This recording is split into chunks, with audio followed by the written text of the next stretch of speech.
Halo guys, kita udah sampai lagi nih ke edisi kedua bagaimana strategi George Soros dalam menghancurkan India. Nah ini fatal dan ini sangat penting karena ini bisa di copy paste. In fact menurut gue ini sedang dijalankan oleh George Soros juga di Indonesia.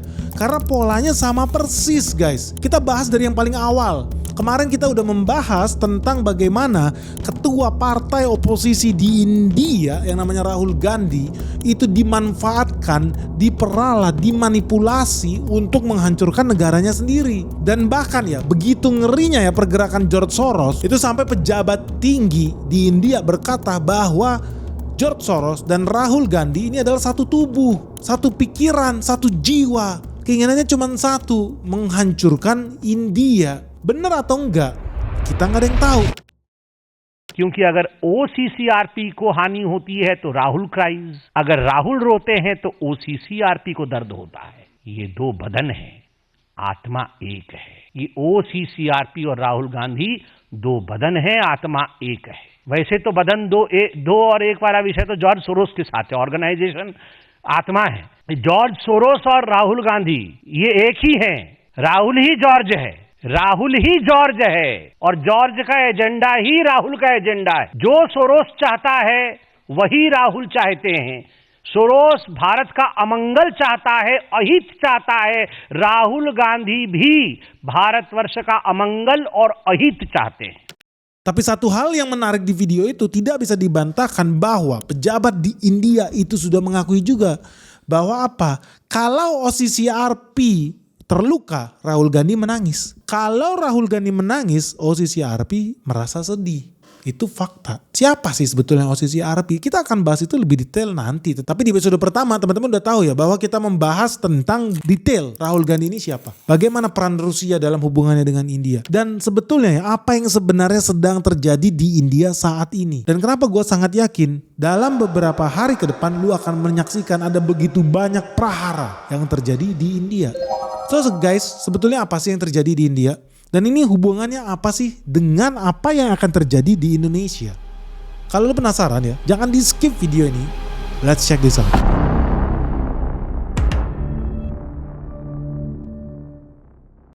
Jadi teman-teman ya, kita itu udah lama mengikuti ya perkembangan yang terjadi di seluruh dunia dalam konteksnya dengan investasi, ekonomi, dan geopolitik. Nah salah satu hal yang menarik adalah ketika kita mengamati ya apa yang terjadi di India. Khususnya 2 tahun lalu itu ada Menteri Perempuan dan Perkembangan Anak di India yang namanya Smriti Irani. Itu dia mengatakan George Soros sudah berhasil menghancurkan demokrasi India. Bahkan lebih ngerinya lagi ya, yang mengatakan ini adalah Menteri Perempuan loh. Menteri Perempuan dan Menteri Perkembangan Anak. Jadi dia fokusnya mengenai anak dan perempuan di India.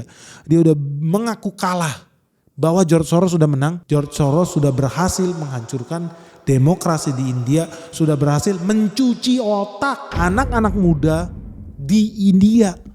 Ini ngeri banget guys. Kalau lihat video lengkapnya. Man who broke the Bank of England. A man who is known and designated so by a nation as an economic war criminal, has now pronounced his desire to break the Indian democracy. As you all know, George Soros, an international entrepreneur who hedges bets against many countries, has now declared his ill intentions to intervene in the democratic processes of India. Kalau lu lihat di situ, kita ulangin lagi, apa yang dimaksud oleh Smriti Irani? Dia bilang bahwa orang yang sudah menghancurkan the Bank of England, Bank Sentralnya Inggris, adalah orang yang selama ini dikenal, diketahui sebagai manusia yang mendesain dan merencanakan kehancuran suatu bangsa. Dan dia adalah seorang penjahat perang ekonomi. Dan orang yang sama sudah menyatakan keinginannya untuk menghancurkan negara demokrasi India. Dan sebagaimana kalian semua sudah ketahui, George Soros adalah pengusaha internasional yang hobinya bertaruh, berjudi tentang nasib negara lain. Dan orang ini sudah mendeklarasikan keinginan jahatnya untuk mengintervensi proses demokrasi yang ada di India. Nah, kenapa sih? Apa sih yang dilakukan oleh George Soros ya? Sampai menteri India itu gak usah basa-basi lagi, langsung mention, bahkan di-mention namanya George Soros. George Soros. Berani loh, ada menteri di India, pejabat di India, sampai berani langsung tembak langsung ke mukanya si George Soros. Lu bener-bener parah lo nih, lu penjahat perang lo. Kok bisa ya sampai menteri di India itu marah-marah lo sama George Soros? Apa sih yang udah dilakukan oleh George Soros untuk India? Sebrutal apa serangan George Soros? Lu gak pernah dengar karena lu tinggal di Indonesia ya. Tapi kalau lu peka dengan kondisi geopolitik India, dan lu peka dan ingin tahu dengan kondisi geopolitik dunia, lu pasti sudah sadar bahwa dunia bukan tambah baik tapi dunia tambah hancur. Nah, George Soros itu pernah melakukan interview guys di sebuah media, dan di media itu dia langsung mengatakan bahwa Perdana Menteri India yang sah namanya Narendra Modi itu bersekutu dengan pengusaha Adani, salah satu orang terkaya di dunia, dan hubungan dekat mereka ini akan dimanfaatkan oleh mereka berdua untuk menghancurkan India. Menurut gua nggak logis. Kalau lu adalah pengusaha Indonesia berbisnis di Indonesia, lu nggak mungkin cita-cita lu menghancurkan Indonesia, itu udah jelas lah. Karena kalau Indonesia bubar, ya bisnis lu juga bubar. Jadi pernyataannya George Soros ini nggak masuk akal. Dan di video ini lu saksikan bahwa Modi and business tycoon Adani are close allies. Their fate is intertwined. Adani Enterprises tried to raise funds in the stock market but failed. Adani is accused of stock manipulation and his stock collapsed like a house of cards. Modi is silent on the subject, but he will have to answer questions from foreign investors and in parliament. This will significantly weaken Modi's stranglehold on India's federal government and open the door to push for much-needed institutional reforms. I may be naive, but I expect a democratic revival in India. George Soros mengatakan dengan jelas bahwa dia menuduh nih Modi dan pengusaha besar Adani konglomerat India memiliki takdir yang saling keterkaitan. Apalagi ya Adani sempat ya dituduh melakukan manipulasi pasar bursa efek yang ada di India. Tetapi sayangnya proses itu gagal. Nah, dia berulang kali bilang bahwa Modi itu tahu tapi tutup mata dengan proses ini. Padahal proses manipulasi itu sudah merugikan begitu banyak investor asing. Nah, di sini kita bisa lihat ya, jangan-jangan George Soros ini salah satu orang yang dirugikan tuh dengan kombinasi Modi dan Adani. Nah, salah satu kode keras yang diutarakan oleh George Soros adalah ketika dia mengatakan bahwa sebentar lagi akan ada dorongan nih dari bawah, nge-push nih supaya ada reformasi institusi yang ada di India dalam skala besar. Menurut dia begitu. Dan dia bilang dia berharap bahwa sebentar lagi akan terjadi democratic revival in India. Itu kode bahwa dia sebentar lagi akan melakukan kudeta. Reformasi skala besar di India dengan segala caranya George Soros tentunya. Nah, ini adalah kode keras nih guys. Salah satu mafia ya kita bisa bilang ya ekonomi kelas dunia. Itu sudah sampai berbicara di forum internasional akan melakukan revolusi di India. Ini ngeri guys. Kenapa ya ngeri ya? Ini kita bukan berbicara tentang negara ecek-ecek modelan kayak Timor Leste atau Indonesia. Enggak. Ini kita berbicara tentang negara yang memiliki kekuatan nuklir mau diacak-acak sama George Soros. Ini ngeri permainannya. Lu hati-hati banget nih George Soros. Ini lu bener-bener bikin seluruh dunia jantungan nih. Karena India memiliki kekuatan nuklir yang cukup besar. Apalagi George Soros itu juga punya tuduhan yang gak main-main guys. Tuduhannya adalah korupsi. Dia menuduh penguasa India saat ini, Perdana Menteri Modi itu melakukan aktivitas korupsi. Bersetubuh dengan konglomerat India yang namanya Adani.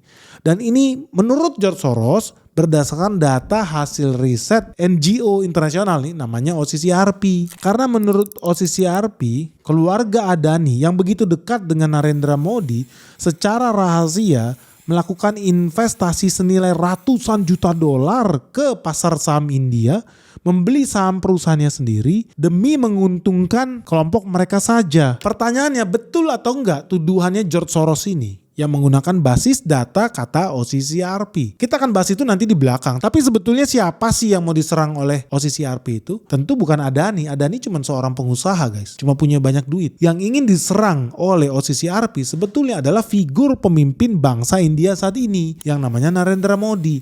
Kenapa Narendra Modi sangat berbahaya bagi George Soros? dan Amerika Serikat. Karena Narendra Modi tidak bisa dikontrol oleh George Soros. Mereka tentunya pengen memiliki anjing-anjing peliharaan presiden-presiden, negara-negara kecek-kecek, negara-negara boneka yang bisa dikontrol, disetir, dikendalikan oleh kekuatan asing. Bentar guys. Sebelum kita lanjut videonya, good news guys, Sekolah Saham BNX season 7 kembali dibuka nih. Jadi buat teman-teman yang belum sempet join yang season 6, kita sekarang udah masuk ke season ke-7 dan ini seru banget karena tahun ini kita membahas tentang energi terbarukan. So teman-teman tahu nggak, orang kalau ngomong energi di Indonesia ini cuma ada batu bara atau minyak bumi. Tetapi sekarang kita udah masuk ke era di mana saham-saham perusahaan yang prospek itu justru datang bukan dari batu bara lagi, tapi dari energi terbarukan. Dan banyak loh sebetulnya energi terbarukan. Ada lu ngomong minyak sawit, ada namanya gas bumi, ada namanya tenaga surya dari matahari, termasuk tenaga air. Dan masih begitu banyak lagi yang belum kita bahas. Nah makanya di season 7 ini kita akan membahas saham-saham yang sangat prospek, investasi yang menurut gua sangat menarik buat kita pelajari bersama. Hanya di Sekolah Saham BNX season 7 tentang emiten-emiten dan prospek yang luar biasa dari sektor energi terbarukan. Makanya jangan sampai ketinggalan guys. Segera buruan daftar karena kita ada promo nih, diskon 25% hanya untuk 50 orang pertama. So tunggu apa lagi guys? Buruan yuk, segera hubungi nomor handphone yang ada di bawah ini atau www.sekolahsahambenix.com. Dikontrol, disetir, dikendalikan oleh kekuatan asing. Ketika lahir seorang pemimpin seperti Narendra Modi yang sangat populer, 80% rakyat India sangat mencintai Perdana Menteri Narendra Modi. Akibatnya apa? Para Perdana Menteri Narendra Modi yang tidak bisa dibeli oleh asing harus dihancurkan karena dia sangat populer. Karena kepopuleran Narendra Modi bisa menggagalkan rencana George Soros dan para pendukung di belakangnya. Nah, karena susah banget menggali-gali kesalahan orang seperti Narendra Modi ini. Beda dengan di Indonesia. Di India susah cari kesalahannya Narendra Modi. Orangnya sangat sederhana. Bajunya itu-itu aja. Tidak hobi naik mobil BMW seri 7. Enggak. Gayanya pun sangat-sangat rakyat. Susah lo mau cari kesalahan. Ini orang korupsi. Ini orang gaya hidupnya borjuis. Enggak juga. Ini orang hobi mabok. Enggak. Hobi kawin lagi? Enggak. Terus apa yang bisa diserang dari Narendra Modi? Hampir enggak ada. Makanya jangan heran 80% rakyat India sangat mencintai Narendra Modi. Itu ngeri loh guys. Artinya ya, kapanpun diadakan pemilu, Narendra Modi pasti menang. Hebat ya. So apa yang dilakukan oleh George Soros? Apa yang dia lakukan untuk menghancurkan kredibilitas Modi? Tentu dengan menggunakan orang-orang yang ada di sekeliling Modi. Salah satunya adalah pengusaha kaya raya yang namanya Gautam Adani. Di situ teman-teman bisa lihat lah bahwa di tahun 2024 ini sempat jadi perhara juga loh di Indonesia. OCCRP yang hanya sebuah lembaga LSM ya, NGO, itu membuat daftar orang terkorup di dunia. Dari seluruh pemimpin negara-negara presiden yang ada di dunia ini, ada 5 orang nih yang diindikasikan sebagai koruptor terhebat sepanjang zaman. Karena OCCRP yang katanya adalah organisasi yang netral ya, independen, hobinya sebagai pengamat anti korupsi, dia keluarin daftar ini guys. Lu jangan kaget loh, ada orang Indonesia di dalamnya. Kalau lihat listnya, nomor 1 ada Presiden Kenya William Ruto. Nomor 2 ada mantan Presiden Indonesia Joko Widodo. Nomor 3 ada Presiden Nigeria Bola Ahmed Tinubu. Nomor 4 ada mantan Perdana Menteri Bangladesh Sheikh Hasina. Dan nomor 5 ada pengusaha Indian namanya Gautam Adani. Terus apa hubungannya dengan Indonesia? Nanti kita bahas dulu apa hubungannya dengan Adani. Apa yang terjadi kalau lu lihat harga sahamnya Adani dalam 1 tahun ke belakang itu udah minus 30% lebih. Apakah ada hubungannya dengan OCCRP punya laporan? Ataukah ada hubungannya dengan berita gosip katanya manipulasi saham yang dilakukan oleh grup Adani? Nobody knows. Tetapi satu hal yang sudah jelas dan menjadi pertanyaan kita semua adalah kenapa Partai Bharatiya Janata yaitu BJP, partai penguasa terbesar sekarang di India, itu kok menolak hasil investigasi OCCRP. Bahkan lebih ekstrim lagi, menurut BJP partainya Modi, hasil investigasi OCCRP adalah hasil survei pesanan George Soros. Kaget. Spesifik banget nih. Kok bisa?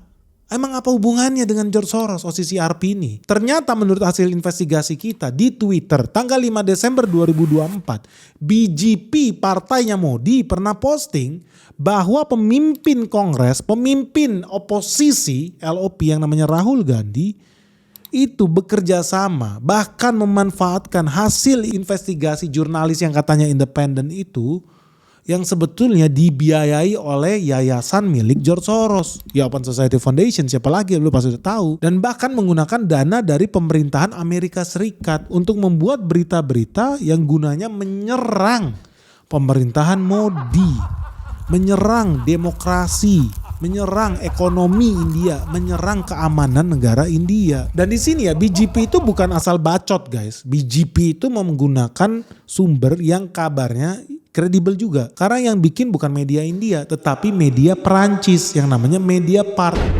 Di mana di sana dinyatakan bahwa organisasi yayasan milik George Soros yang namanya Open Society Foundation dan kementerian-kementerian yang ada di Amerika Serikat itu membiayai OCCRP. Bahkan sebetulnya udah dari bertahun-tahun lalu Soros diketahui sudah mensponsori, membiayai, memelihara politisi-politisi, orang-orang di India yang oposisi terhadap Modi. Niatnya apa? Niatnya cuma satu, with the intent of destabilizing India. Artinya apa? Agendanya cuma satu, membuat India menjadi tidak stabil. Wis, ini agenda yang sungguh-sungguh sangat mengerikan guys. Nah, strategi apa yang dipakai oleh George Soros? Yang dilakukan oleh George Soros adalah membangun triangular nexus. Jadi ini adalah segitiga iblis yang sangat berbahaya karena di sini dia bukan hanya memanfaatkan duit doang George Soros, tetapi George Soros menggunakan media yang namanya OCCRP dan pada saat yang sama dia juga menggunakan politisi korup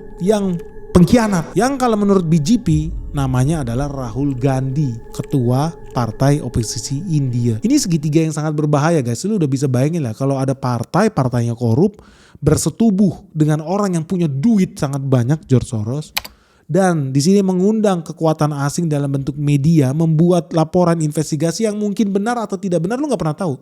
Tetapi persetubuhan itu nyata, uang yang beredar itu nyata. Ini berbahaya bagi negara manapun. Bahkan lebih ngeri lagi ya, media Prancis itu bahkan sampai membuat laporan investigasi yang menyatakan bahwa Rahul Gandhi, ketua partai oposisi India, itu adalah pengkhianat tingkat tinggi yang pernah ada ya di sepanjang sejarah politik India. Wes, ini tuduhan yang sangat berbahaya nih. By the way, bener gak sih sebetulnya apa yang dituduhkan oleh Modi atau partainya Modi bahwa OCCRP ini gak bisa dipercaya?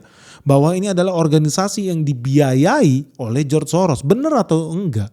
Nah kalau kita cek di web resmi OCCRP, mereka mengakui bahwa OCCRP adalah media independen. Jadi ingat nih, ada media juga yang ngaku-ngakunya paling independen di negara Indonesia ini.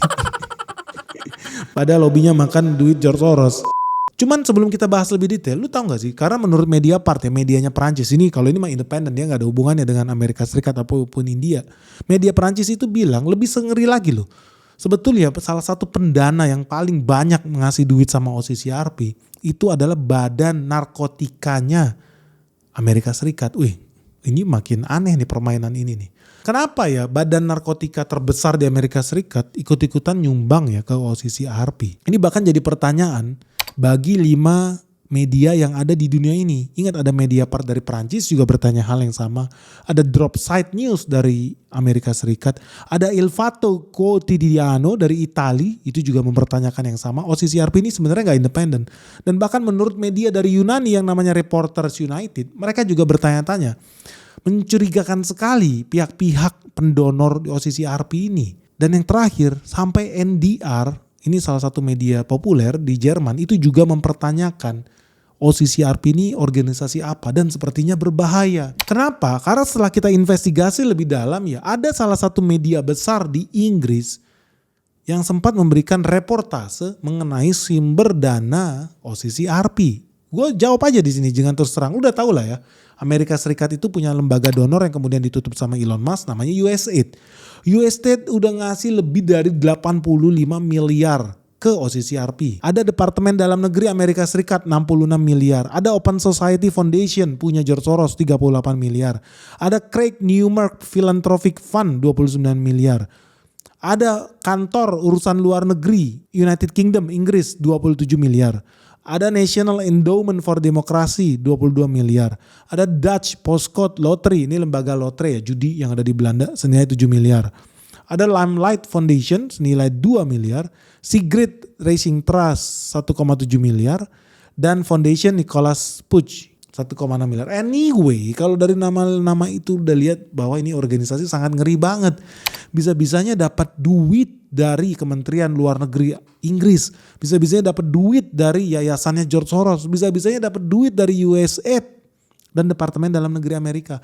Lu udah pasti tahu dong di situ. Oh, berarti ini ada permainan nih di dalam nih. Ini bukan lembaga swadaya masyarakat pada umumnya, LSM atau NGO.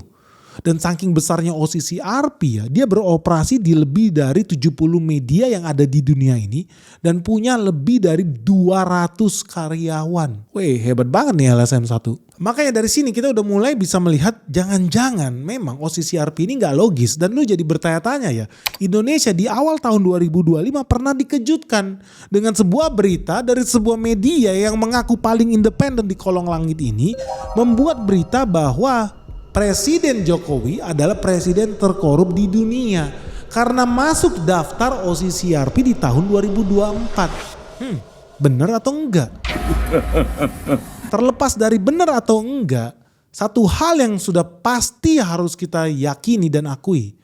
Sumber data yang dipakai oleh media tersebut itu adalah OCCRP.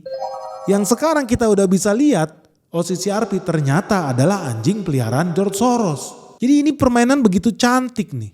George Soros, pemimpin tunggal di atas, memerintahkan OCCRP untuk membuat berita-berita yang kita pun tidak pernah tahu kebenarannya atau tidak. Tetapi bahan berita yang diciptakan oleh OCCRP itu akan diamplifikasi oleh media-media yang diinvest oleh George Soros.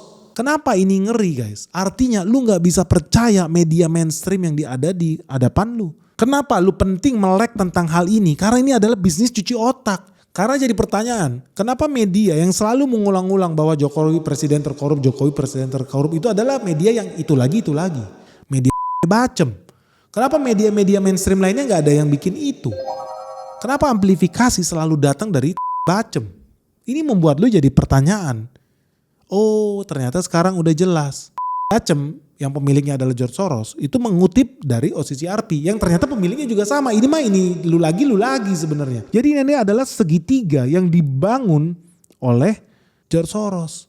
Ada segitiga di India, ada segitiga di Indonesia. Bedanya apa? Kita bahas, samanya apa? Puncak pimpinan adalah Soros. Lu butuh duit, gue bisa kasih lewat MDIF. MDIF kemudian akan investasi ke media-media yang di Indonesia per detik ini udah lebih dari 40 nih media di Indonesia yang dibiayai oleh George Soros.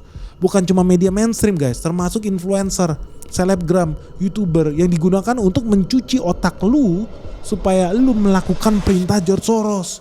Bikin demo-demo bayaran, bikin Indonesia gelap, bikin Garuda merah kuning kelabu. Wah, satu sumber. George Soros juga punya OCCRP sebagai think tank utama yang akan digunakan sebagai sumber penelitian yang sebetulnya juga kita nggak pernah tahu betul atau tidak.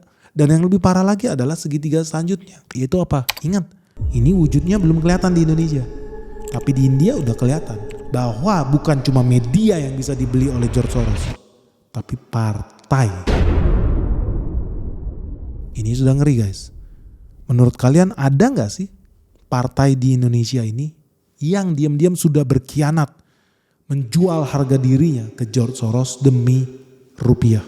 Dan kalau George Soros berhasil mengadu domba India dan Pakistan tembak-tembakan, dan faktanya memang George Soros berhasil membuat Timor Leste pecah keluar dari Indonesia, menurut kalian ya, kira-kira nih apa yang akan terjadi dengan Papua ya dalam tahun-tahun belakangan ini? Dan yang paling penting, lu penasaran gak?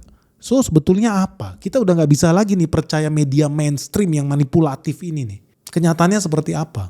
Apakah betul Jokowi itu koruptor? Atau itu hanya tipuan OCCRP belaka? Lu penasaran gak sih hasil investigasi Benix seperti apa?